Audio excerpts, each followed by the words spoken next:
saya memutuskan untuk mengundurkan diri. Telah diangkat derajat setinggi-tingginya oleh Bapak Presiden. Adalah anugerah yang luar biasa yang Allah berikan kepada saya.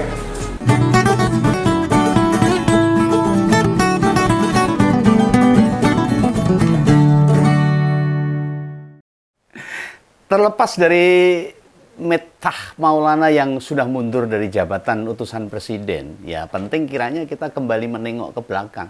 Siapa sih yang menyodorkan dia ke presiden? Ya kan mau bagaimanapun, citra pemerintah Pak Prabowo jadi tercoreng dengan kasus ini.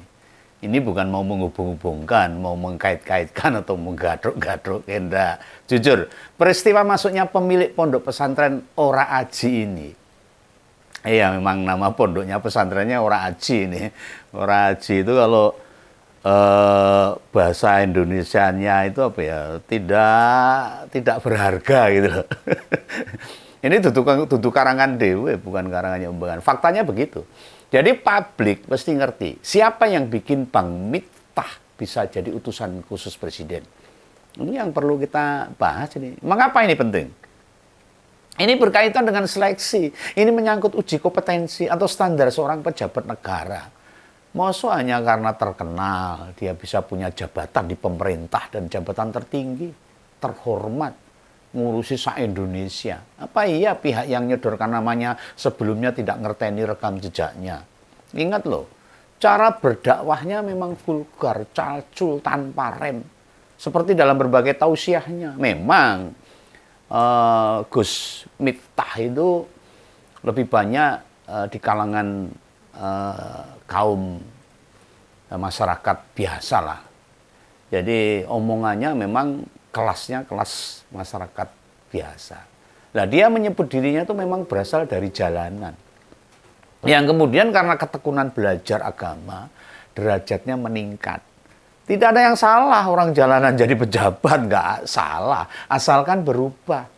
Dan cara dakwahnya itu oleh sebagian kalangan memang disukai. Karena lucu, bicara jorok, kasar saru, merendahkan orang itu wis habit atau kebiasaan setiap dia melakukan tausiah di mana-mana.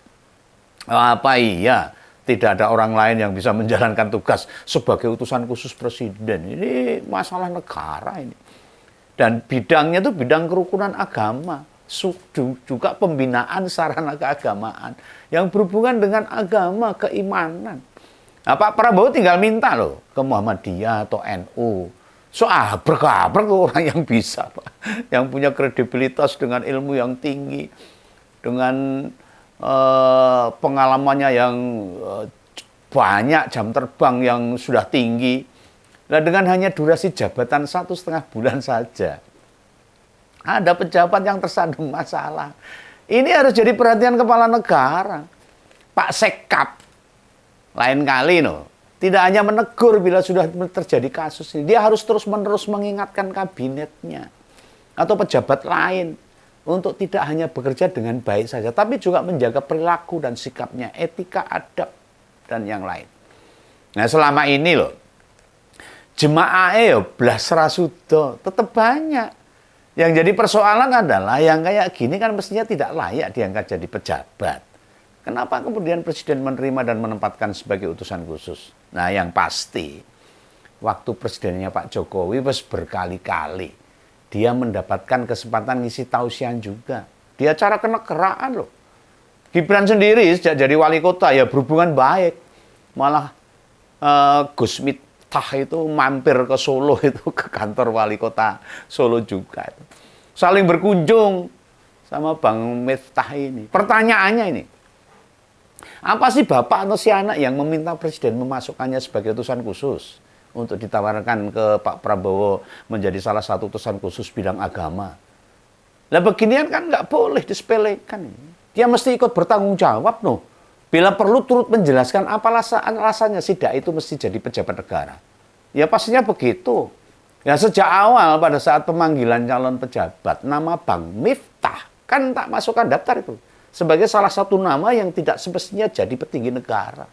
Salah satunya Bang Miftah ini sebenarnya wah kurang menurut penggawan. Nah ini betul ini. Nah, dia bukan pejabat negara, berperilaku kayak apapun terserah jemaah. Banyak juga loh beberapa tokoh agama nek muni kadang tanpa rem ya banyak. Aku jane ya rada piye gitu. Kalau ngrungok gitu.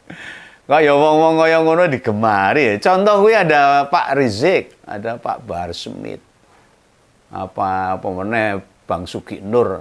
Apa yang keluar dari mulutnya jauh lebih ngeri daripada Bang Miftah ini. Tapi buktinya masih banyak yang ngundang dia.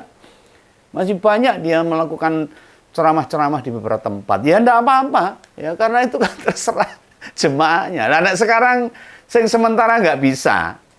Ya, Bang Sugi Nur sejak tahun lalu kan sementara masuk penjara gara-gara ngangkat isu alamat palsu. Ijazah palsunya Pak Jokowi. Yang makin miris ini. Ceramahnya Bang Sugi Nur itu sering dalam tempat ibadah loh. Di dalam tempat ibadah. Bukan di outdoor itu. Dan nggak banyak orang protes atau keberatan. Banyak banget ulama yang jika didengarkan bikin kita adem. Banyak. Itu yang saya suka mendengarkan beberapa ceramah dari para dai dan kiai itu. Ada Gus Mus, Kiai Answar Zahid, Habib Syekh, Habib Lutfi, Gus Baha yang pakai peci rambutnya keluar dikit itu bagus itu. Termasuk Pak Mendikdasmen Profesor Abdul Mukti. Dan masih banyak itu ulama-ulama lain. Dan sepertinya yang pada awal pembentukan kabinet tak suarakan. Ada banyak orang atau pejabat yang mestinya sudah narik diri dari kursinya. Kalau tidak mampu ya jangan dipaksakan. Dulu pernah tak sebut itu. Bukan hanya Bung Miftah aja itu. Tapi juga ada itu Pike, Haikal Hasan, Noel, Raffi Ahmad dan sebagainya itu. Itu belum waktunya menjadi pejabat negara yang ngurusin negara gedene sakmene ini. Hanya karena balas budi aja jadi menempatkan ya sak-sae. Justru sekarang jadi momentum bagus bagi Presiden Pak Prabowo untuk menguji ulang atau menguji sampai 100 hari pemerintahan Prabowo. Memverifikasi, membersihkan pejabat-pejabat mana yang masih layak dan mana yang kudu segera dicopot, direshuffle. Nah, soalnya biar sekalian saja. Apabila dibiarkan dan di lain waktu terjadi kembali tuntutan publik meminta agar seorang pejabat dicopot, malah repot. Kredibilitas Pak Prabowo akan dipertanyakan. Oke lah, 100 hari pemerintahan Pak Prabowo ini menjadi waktu untuk menilai, menimbang, memverifikasi dan memilih lagi lah. Atau memerintahkan Pak Sekretaris Kabinet, Pak Teddy Indrawijaya, mengetes kembali para pejabat yang pada tanggal 21 dan 22 Oktober kemarin dilantik. Tidak apa-apa, ini demi rakyat, demi negara bangsa ini. Tentu Pak Teddy nggak bisa bekerja sendiri, dia harus melibatkan banyak pihak, banyak ahli. Nah, saran Om Begawan ini, paling penting itu fokus pada kondisi psikologis pejabat bersangkutan. Ini penting ini. Libatkan psikiater untuk menguji kematangan mental pejabat misalnya. Ya, tidak perlu semuanya dites juga. Namun paling tidak yang diuji ulang adalah pejabat-pejabat yang banyak disorot publik. Menguji ulang mereka itu tidak selalu tidak percaya pada kemampuan mereka loh. Tetapi memastikan mereka bekerja konsisten, tetap patuh pada perintah kepala negara. Nah, di masa mendatang ini, mengurus negara ini kan nggak mudah. Tantangannya besar, ujiannya berat. Apalagi serangan global dunia ini, masalah ekonomi dan sebagainya, politik dan sebagainya, budaya dan sebagainya, akan menyerang negara kita.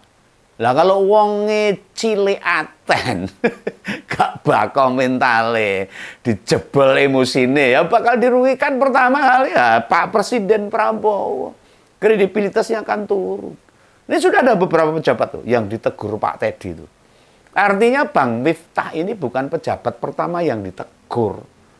Nah, jangan sampai urusan presiden sama sekretaris kabinet malah disibukkan sama perilaku bawahannya, malah repot. Lah pola anak buah dewe loh. Kalian dipilih buat mikirin kami rakyat Indonesia, membantu presiden malah ngerepot ke presiden. Ojo malah disibukkan pating pentalit para pejabat itu. Muni sak karepe dhewe, ngomong sak karepe dhewe, pola sakarepe dhewe tanpa perintah presiden. Ya salah, pejabat kabinet Prabowo itu adalah pembantu Pak Prabowo. Jangan sakarepe dhewe. Nah, mbok sesekali ditegaskan. Tanya tuh keseriusan mereka bekerja itu. Buat membantu presiden, dudu malah nambahi gawean presiden. Nek ora siap bantu kepala negara, suruh mundur saja. Itu lebih gentle itu. Begawan berkata begini ini soalnya mereka akan makan duit pajak kami. Pajak rakyat. Duitnya rakyat tuh yang untuk bayar mereka. Lah untung Bang Miftah urung sempat gajian. Urung sempat nganggo mobil dinas, urung sempat manggon rumah jabatan, rumah dinas. Ya salahe rada entreng lah. Nek wis kliwat nganggoni atau menerima gaji, apa nek aktivitas gak meringankan hidup rakyat. Wah, malah bikin masalah sama rakyat. Mereka tak pantas jadi pejabat negara. Ya, ini menjadi introspeksi bagi pejabat-pejabat yang lain lah. Dan di minggu-minggu awal pemerintahan berjalan, Ngompolos masih ingat toh, beberapa menteri do nganeh-nganeh. Dan yang paling fatal juga seharusnya sudah diganti tuh. Ada Pak Yadri Susanto, Menteri Desa dan Pembangunan Daerah Tertinggal itu. Harusnya mundur. Gentle harusnya. Begawan nggak habis pikir. Masa ada menteri pakai kertas kop kementerian buat secara pribadi? Kok hanya ditegur? Ini berarti nggak pantas jadi pejabat negara. Ditambah waktu itu sebelum pilkada loh malahan. Dan istri Pak Menteri maju sebagai calon Bupati Serang. Apa ini tidak ada hubungannya dengan kampanye? Ya mungkin bisa. Ini tidak menuduh Begawan. Ini hanya prediksi, analisa Begawan aja. Nah kemarin dilalah, menang tuh istrinya Pak Yadri itu. Nah kalau gini nih biar coba. Apa presiden membiarkan suami dan istri masing-masing punya jabatan politik? Kan malah jadi repot ini nanti. Ya harusnya bisa memilih lah. Hanya salah satu saja, kecuali salah satunya memang pejabat karier, tidak masalah. Meniti jabatan dari tingkat lebih rendah, dari lurah, camat, lalu sekda, atau bupati, dan seterusnya. Lah pas pasangan jadi pejabat politik, suami atau istrinya pas menempati jabatan di kementerian, itu nggak masalah. Nah, di soal Pak Yadri ini, gimana keduanya bisa berpikir jernih? Wong tugasnya ya sama-sama berat.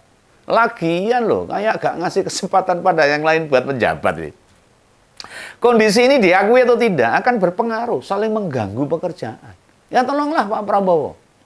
Jajaran anak buah panjenengan itu ditertibkan lah, diatur barisane, diminta gak berperilaku yang di luar batas.